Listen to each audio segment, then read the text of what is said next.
Today, on the Murder, She Wrote podcast, Jessica goes undercover to solve her friend's murder, only she forgets that she's a famous mystery writer. A for effort? Hello, and welcome to the Murder, She Wrote podcast, where I watch every single episode of the hit 80s/90s show, Murder, She Wrote, starring 3-time Academy Award nominee and 5-time Tony Award winner, Miss Angela Lansbury. Today I'm going to be talking about Season 2, Episode 1, Widow, Weep for Me, air date September 29th, 1985. Happy New Year! I'm back. I hope everyone had a wonderful Christmas and a Happy New Year. I did, and your host, me, DJ, just turned 31 on the 27th of December. So we're back. I had an opportunity to put the podcast on Spotify via an app called Anchor, but unfortunately, if I do that, I lost the auto file for the pilot movie that I recorded, and I would have to re-record the first episode, and then I would have to re-record like every single episode of Season 1 that I did, and I don't want to do that. It's working right now the way it is on Twitter, so I'm not going to do that. I'm just going to keep doing it on Twitter until we get to the end. There will be no more confusion as to what episode number we're on. We're starting from scratch with Season 2, Episode 1. So there was no movie or anything in between any of the rest of the seasons as far as I know. So there will not be any confusion from now on. So I will not have to make that disclosure at the beginning of every episode now about the episode numbers, because we're starting with Season 2. I'm so excited. I will be posting a new episode every Tuesday and Friday. That way, I can space it out. Alright. But if you are new to the Murder, She Wrote podcast, thank you for listening, and thank you for your continued support. Facebook groups, Jessica Fletcher, Murder, She Wrote, and all things Murder, She Wrote. I hope everyone in those groups had a wonderful Christmas and a Happy New Year. I know that I did.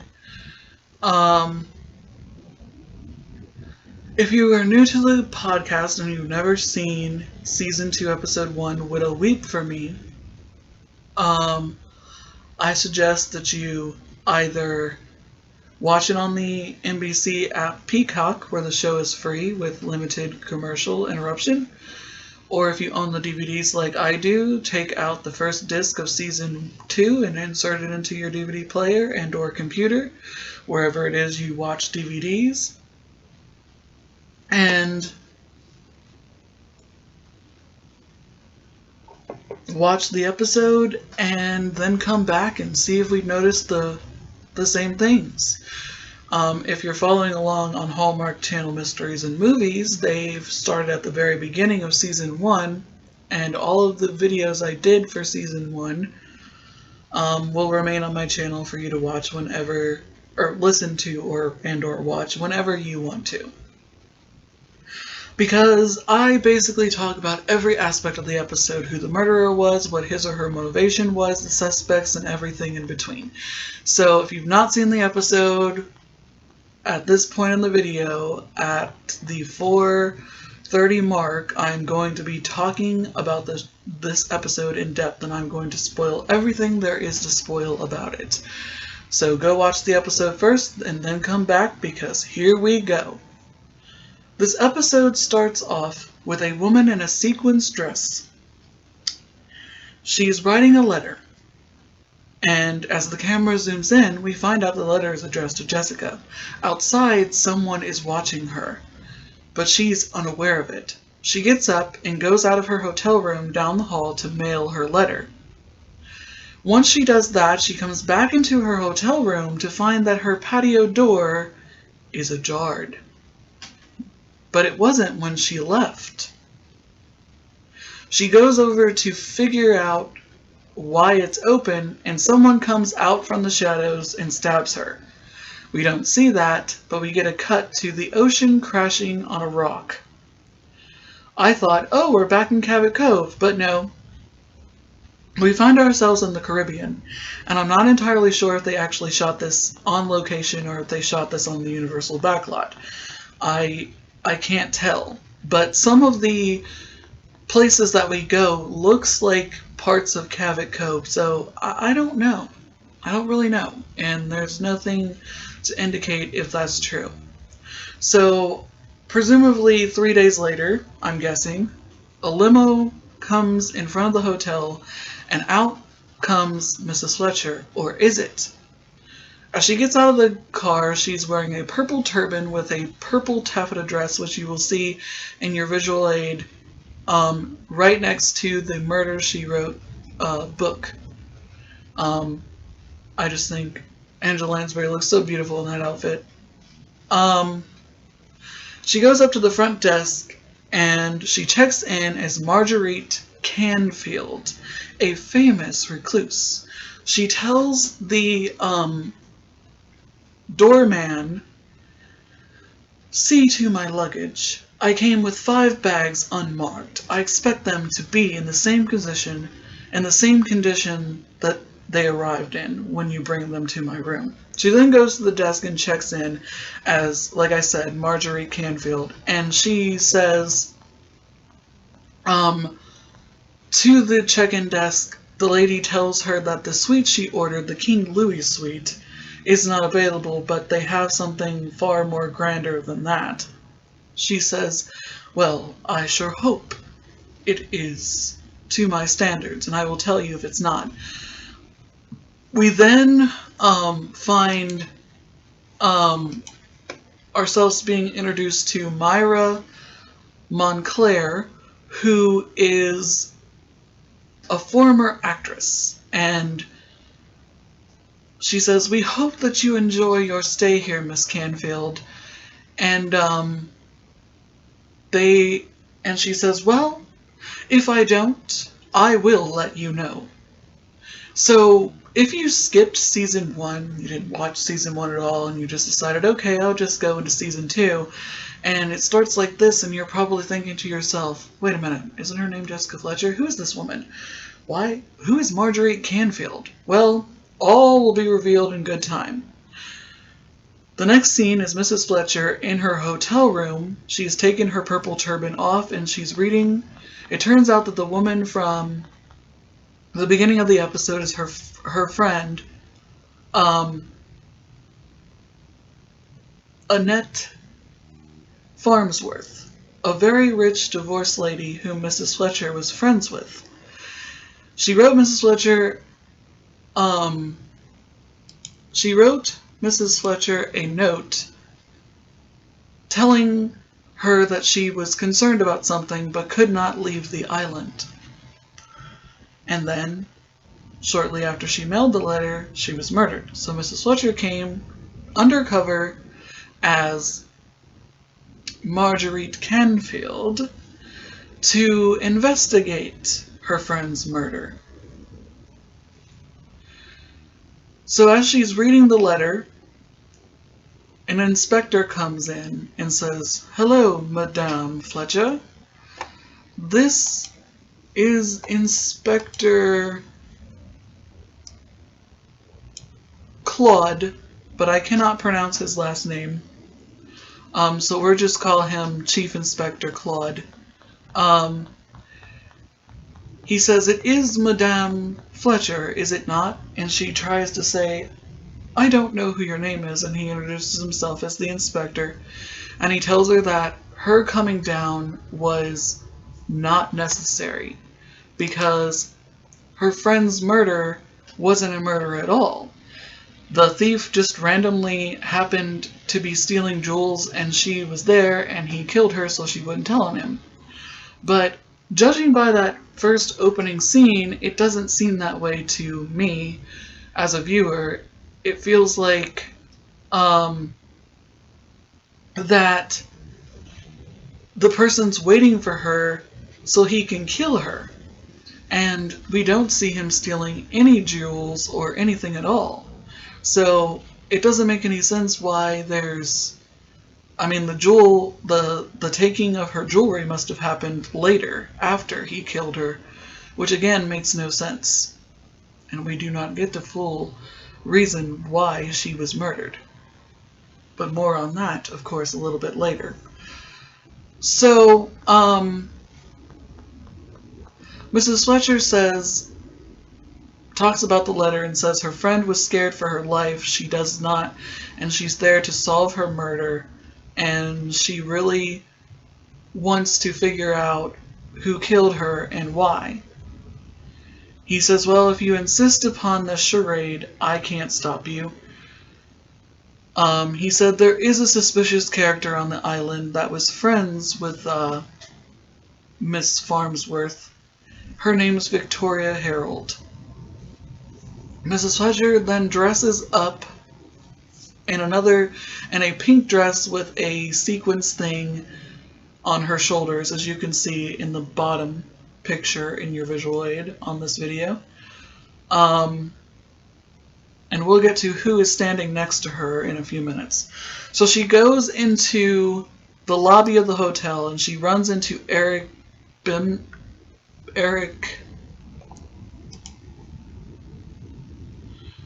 Brenham, who I think he's the owner of the hotel/resort. I mean, I know he works there because he has an office, and I don't know exactly what he does there. But she runs into him, and he says, I hope you enjoy your stay here. And she tells him that she wants a Pacific wine, and I don't know exactly what she said, and I watched the episode twice to try to catch it. And she says it so fast that I don't know what it is, but whatever it is, it's a special wine, and she's like, if you don't have it, get it. She then goes to a gambling table, and she meets Ava Crane, played by Mary Rickles, one of my favorite character actresses, but more on her a little bit later. Like we do it, we'll get to the guest stars at the end, like we do. So Ava sits down there and she says, is there any luck going? And she goes, no, mine done run out. And Miss Fletcher says, oh, that's a shame. And I guess she sits there and gambles. And suddenly the woman that the inspector had mentioned, Victoria Harold, comes up and she's clearly drunk. And she goes, hello, everybody. She goes, I want to bet on number 14. It's the number of my classroom in Idaho. I'm a teacher. And she's clearly drunk and she gambles on the number 14, but unfortunately does not win. And she's taken away by her boyfriend, Spen, after Spen apologizes for her behavior. Before Mrs. Fletcher can recover from that, a man named Michael Hagerty, a Scottish man named Michael Hagerty, comes up to her and asks her if she would like to go for a drink. Ava encourages her to go for it because she's been trying to get this Irish man to go to dinner with her, and he hasn't. He promises that he will go out to dinner with her the next night. Whether he does or not, we don't know. Him and Mrs. Fletcher then go into a restaurant or a bar, I'm not sure what it is, and it appears that they're drinking, at least to me, pina coladas. Pina coladas. Because that's what it looks like to me. And he tells her that he used to work for Scotland Yard and British intelligence, and that he's just on vacation, just for the fun of it. And she notices that there's a man in the hotel bar staring at her.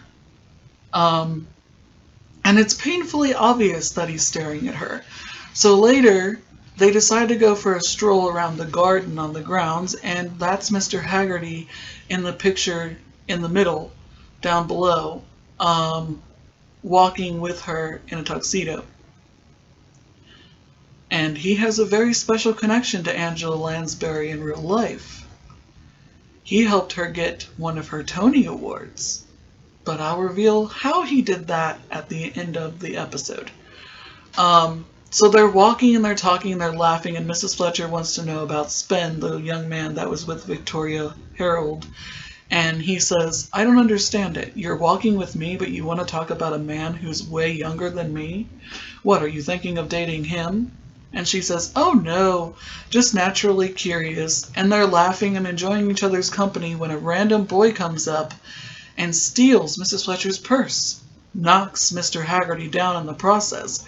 When Mr. Hagerty goes to run after him, suddenly he gets pushed down again onto one of the hedges, and we find it's the same man that was staring at Mrs. Fletcher in the bar.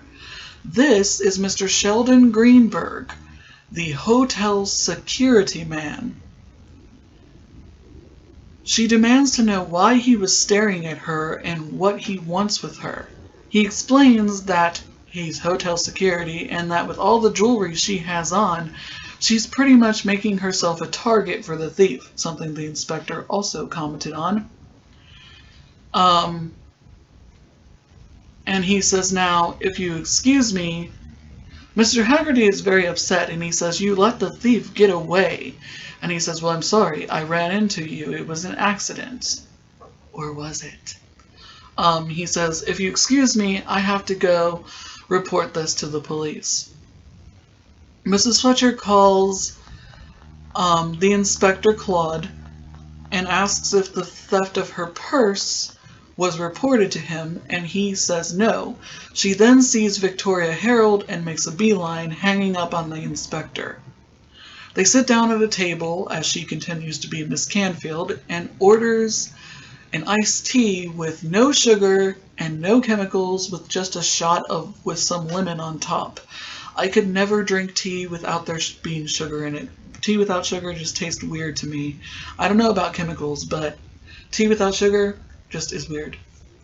Victoria explains that she won this trip and that she's just a poor teacher from Idaho, and she met Annette Farnsworth, and Annette seemed to sort her out, and they became really good friends, like they had known each other their whole lives.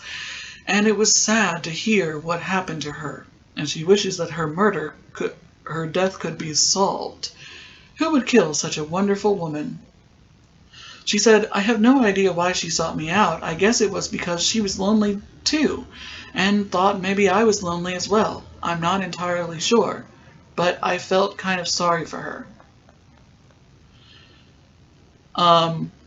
Suddenly, Spen comes up and asks if she would like to go snorkeling, and she says yes. She then decides to go to Mr. Greenberg's office to see about the theft of her purse. She notices when she gets there that right away something is not right, because Mr. Greenberg is talking to the person who took her purse. She goes into his office and he says, Miss Canfield, you have very odd timing. I was about to call you. It did some doing, but I found your purse, and the money is still in it. She said, how convenient. I just saw you talking to the thief. He says, oh, you did you? He then suddenly pulls out her book and says, what do you know about that, Mrs. Fletcher? You're not Miss Canfield at all, and I know exactly why you're here. Your friend, Annette Farnsworth, wrote a letter to you, and you're here to investigate her death. But, as the inspector probably already told you, her death was accidental. And he said, of course nobody expects me to solve the crime because I'm just hotel security. I'm nothing. I'm a nobody. And he says, and you're probably here to get some info for your next book. All you types are the same. And then she suddenly decides to stroke his ego by saying, oh, I'm sure if I wasn't here, you'd be able to solve this crime in no time flat. In fact, you're the kind of, you might actually inspire a character in my book. Oh, she's so good, isn't she? So, Mrs. Fletcher then calls the inspector again and says that she needs to talk to him, but she doesn't want to meet him out in the open to make it seem like he's working with the police. So he asks her to meet him at Turtle Bay. Meanwhile, either that morning or in the middle of the afternoon, Mr. Hagerty is in Eric's office, asking. Apparently, Eric has done some digging and found out that Mr. Hagerty, Michael Hagerty, does not exist from Scotland Yard, and that it's clearly a phony ID. Mr. Hagerty does not divulge his true identity, and he will be a recurring character throughout Murder, She Wrote. I remember him appearing in several episodes besides this one, kind of like Harry McGraw. And I don't know if his real name is ever revealed, but in this one he's Michael Hagerty. And he says, if I'd like to change my identity from time to time, that's my business. And he says, well, you've ranked up a considerable amount of debt in the casino, and if you're not who you say you are, how do I know you're going to pay it back? And he says, well, here's a check. I suspect this will cover it all, and you won't have to ask any more questions.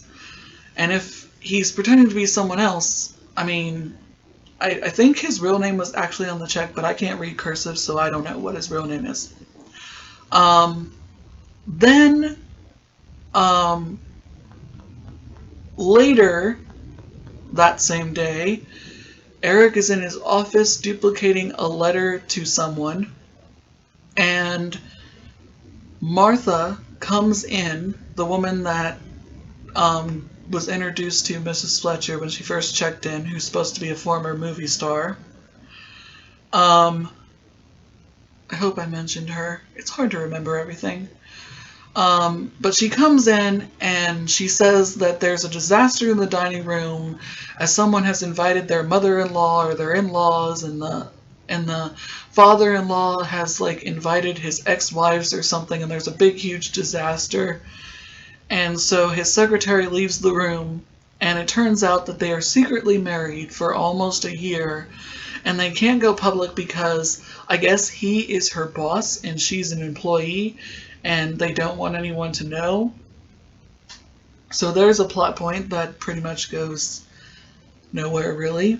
Meanwhile, Mrs. Fletcher agrees to meet the inspector in Turtle Bay, and she's about to haul a cab when Mr. Hagerty comes and offers her a ride in his car, in his convertible. She at first declines, but then he's like, come on, it'll be fun. And she's like, okay, fine, I need to go to Turtle Bay. Do you know where it is? And he says, sure, I can take you there. And the doorman helps her in to the car, and they're driving, and they're sort of talking back and forth. And they miss the turnoff for Turtle Bay, and Mrs. Fletcher gets alarmed, and she's like, excuse me, Mr. Hagerty, but I do believe we're supposed to turn around. And when he won't, he says, I know a better view that you can see better than in Turtle Bay. And she says, stop this car right now, Mr. Hagerty. And he says, I can't, Miss Canfield, because as you can see, we're being followed. And sure enough, they are. So he says, but not for long. He drives crazy and then drives into the cliff that looks like the same cliff, well, not into a cliff, but on a cliff that looks like the same cliff that Mrs. Fletcher stopped in when that car was chasing her in Hit, Run, and Homicide in season 1. But we can overlook that. I'm not sure if it's the same one. It looks like it, but who knows. So she sits in the car and says, I will wait in the car until you take me to Turtle Bay.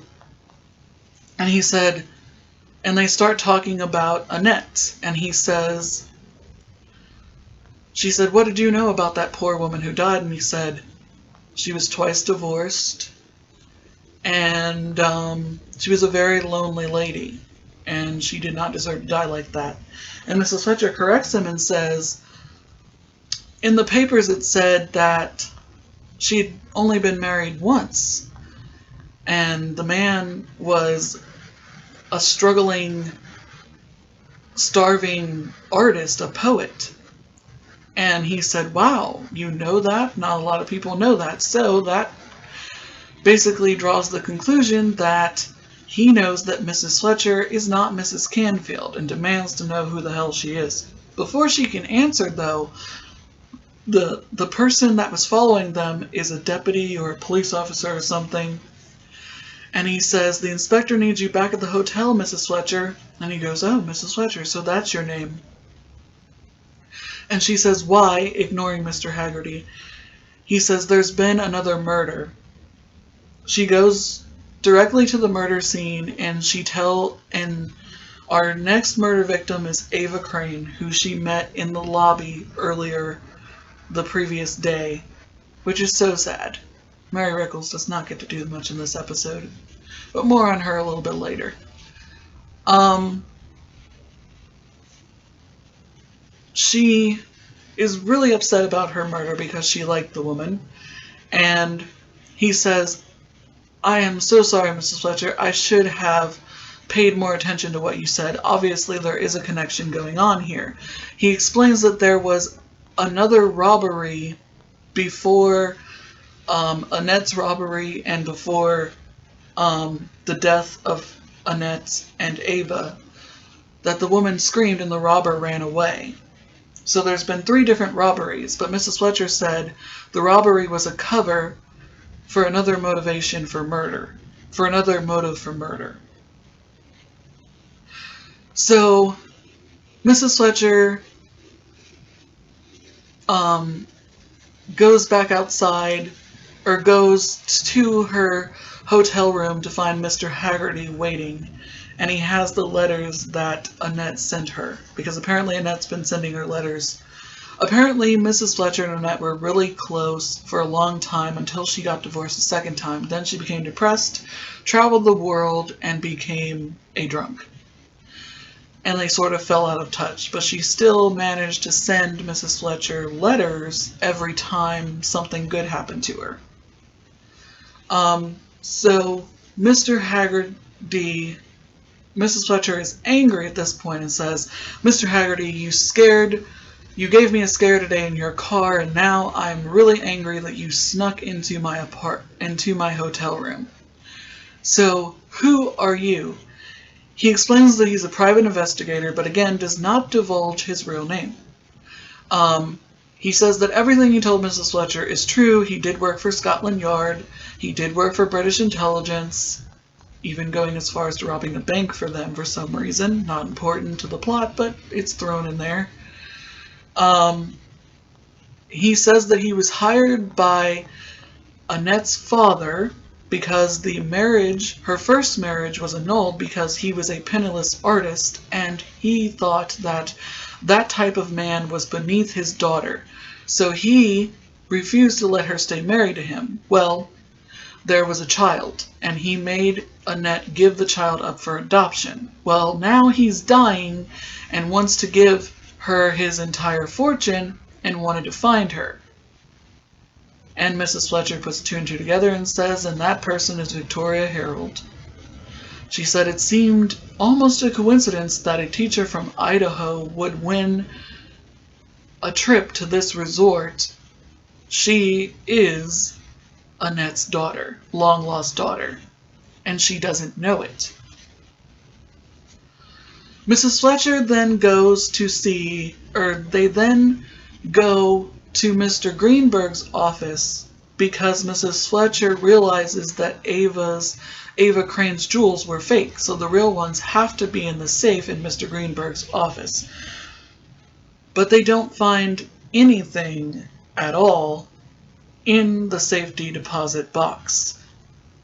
Her jewels are completely and utterly missing. Mr. Greenberg has a theory about the murder. He thinks that it was Eric, the owner of the hotel, because he was acquired with all 3 women. So Mrs. Fletcher decides to go see Eric, who knows that she's Mrs. Fletcher now, and she asks him if Ava's jewelry could have been fake and why her jewelry was not in the safe. He tells her that Ava was very rich. Her checks never bounced, and she had stocks and bonds that made her a millionaire. So, maybe the thief did take her jewels after all. Meanwhile, Mrs. Fletcher and Mr. Hagerty decide to go for a drive around again, and she begins reading the other letters that Annette sent her. It turns out that Annette talked about a man she had met. Mrs. Fletcher again puts two and two together because she's so observant and she's so smart, that man is none other than the same man that Victoria has been going around with. Mrs. Fletcher then tells Mr. Hagerty to go to the marina, and they get there just in time when their boat, where they went snorkeling, which I thought was the previous day, or maybe they went out again for something else. They arrive, and Victoria announces they're getting married. Mr. Hagerty and Mrs. Fletcher confront Spin and tell him that they know that he was with Annette Farnsworth. And at first he denies it, and then when he feels like he's cornered, he jumps overboard into the water, but Mr. Hagerty jumps in after him. They then take him to the inspector's office, and he admits that he did in fact know Annette Farnsworth, and that she let slip that she had a daughter, and he put two and two together and figured out that it was Victoria. And clearly he doesn't love her, he just wanted her money, that she's supposed to inherit it, even though she clearly does not know any of this. Mrs. Fletcher tells her everything, that she's not Miss Canfield, that she's Mrs. Fletcher, the famous writer, and that Annette Farnsworth was her mother. She was like, oh my god, this is so unexpected, I can't believe that she's my mother, or that she was my mother. And she goes, but, Mrs. Fletcher, let me tell you this. Spin wasn't here when I arrived. He didn't come till 3 days after the first attempt on the first woman was made. So Mrs. Fletcher, from Mr. Greenberg's theory about Eric being the killer, begins to put two and two together and goes to Eric's office to confront him. He realizes what she's getting at, and suddenly Myra comes in, and she basically says, what time was Miss Ava Crane killed? And Mrs. Fletcher said the coroner said sometime in the morning. And Myra says, that's virtually impossible, Mrs. Fletcher, because Eric was pleasuring me in the morning, and he never left my bed. We've been married for a year, but we can't go public because of the fact that I work for him. But he couldn't have killed those women because he was with me. And Eric explains to Mrs. Fletcher that he's trying to sell off the resort so that he can leave and that they can go public with their marriage because they really love each other, and you can tell they do. And he says, but you see, Mrs. Fletcher, money isn't the key to everything. And then she suddenly has her epiphany moment and says, but it is. At least in this case, I have to go talk to the inspector. And he goes, but Mrs. Fletcher, I didn't do it. She goes, oh, I know you didn't, Mr. Hagerty. Or, Eric, I know you didn't do it. I'm sorry. And she goes, I know you didn't do it, but I know exactly who did. And our murderer and / thief is none other than Mr. Greenberg, the security guard guy for the hotel. Mrs. Fletcher figures this out because Ava Crane had a key to her safe deposit box in her change purse, but it was found on top of her dresser. Meaning, Mr. Greenberg killed Ava Crane, took the key out of her change purse, got the jewels out of her safe deposit box, then put the key back on her dresser. Mrs. Fletcher noticed this when they were at the gambling table, or craps table, or whatever the game is called. Not only that, but she also asks Mr. Greenberg when she walks in the room if anyone else has any of the keys to the safes on his wall in his office. And he says no, that he's the one with the only key. So he's the only one that could have been the murderer. But here's where I have a problem with this, everyone, because, okay, you look at the opening murder.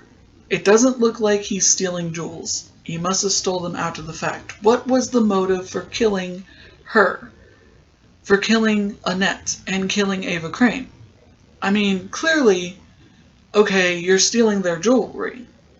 Will they notice? Maybe Ava Crane would have noticed, but probably not Annette, because she was always drunk. And she was always going from place to place, never probably bringing her jewels with her. So it stands to reason that it seems highly unlikely that he would have reason to kill her. And he knew that Mrs. Fletcher was there to solve Annette's murder, so why would he kill Ava Crane when that would arouse suspicion and get Mrs. Fletcher on the case? I mean, it's almost like he wanted to get caught.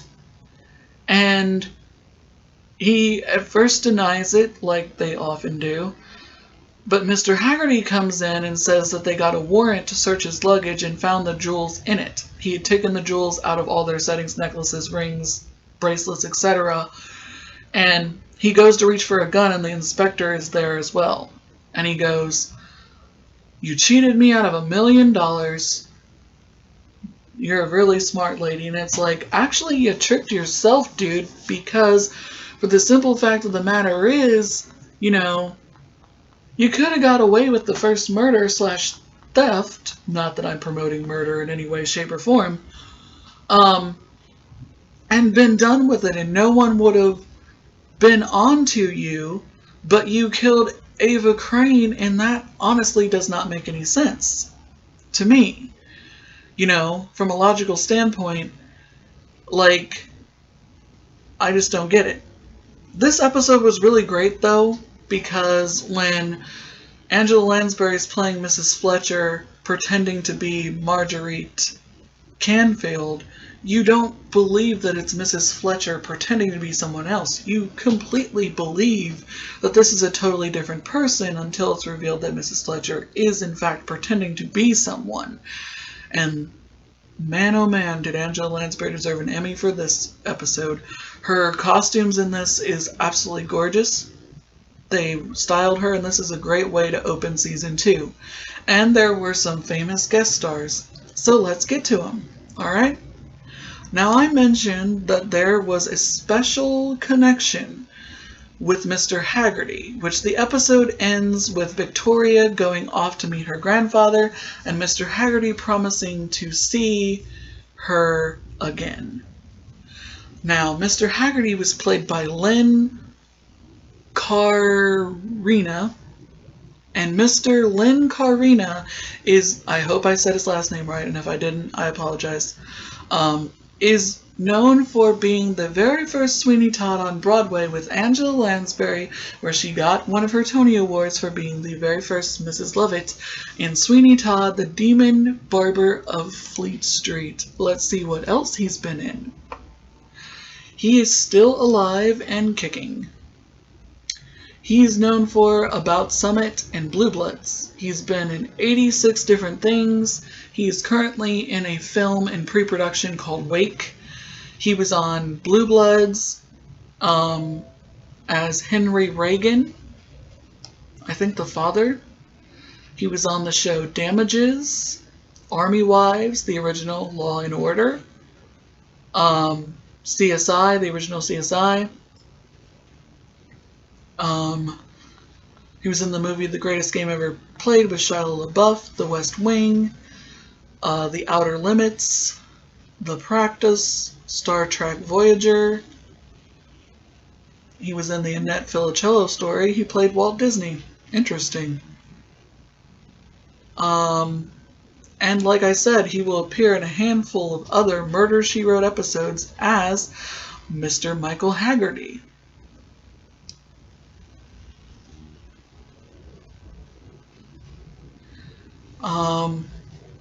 But he was in a lot of things. He played in the original Broadway run, but when they filmed it for PBS, it wasn't the same. Wasn't the same man. It was somebody else, but they have that connection, and it's nice to see him in this. Can't wait to see more episodes with him. Myra was played by Sid Clarice. She died in 2008 at the age of 86. She is known for Silk Stockings, the movie from 1957, It's Always Fair Weather, The Bandwagon, and Singing in the Rain. I apologize, that was the wrong number. A wrong number on my phone. Her last known credit is The Empire State Building Murders, a TV movie from 2008 where she played Vicki Adams. I never saw that before. This is her only episode of Murder, She Wrote. She guest starred on Frasier, Fantasy Island, the original Hawaii Five-0, and she was in a lot of MGM musicals. It was nice to see her. Hopefully she's resting in peace now. Her husband was played by Mel Ferrell. He died in 2008 as well, at the age of 90. He was known for Lil, The World, The Flash, and The Devil, War and Peace, and Wait Until Dark. He was in 100 different things. His last known credit is Stories from My Childhood. He will appear in another episode of Murder, She Wrote, aside from this one. He guest starred on Hotel, The Love Boat, Falcon Crest, Fantasy Island, Dallas, the original Dallas. He had quite the career. You go, Mr. Ferrell. Can't wait to see who you play in the next episode. Our murderer/thief was played by Harold Hassman, who played Mr. Greenberg. He is still alive. He is known for, that's where I saw him from, Head of the Class, and WKRP in Cincinnati. He looked familiar to me, but I could not place him. And he's still alive. His last known credit is Dirty Politics. He was in Fresh Off the Boat, A Christmas in Vermont, Drop Dead Diva, Crime Scene Investigation, ER, Boston Legal, House, Crossing Jordan, That 70s Show, Touched by an Angel, Two Guys, a Girl, and a Pizza Place. I vaguely remember that show.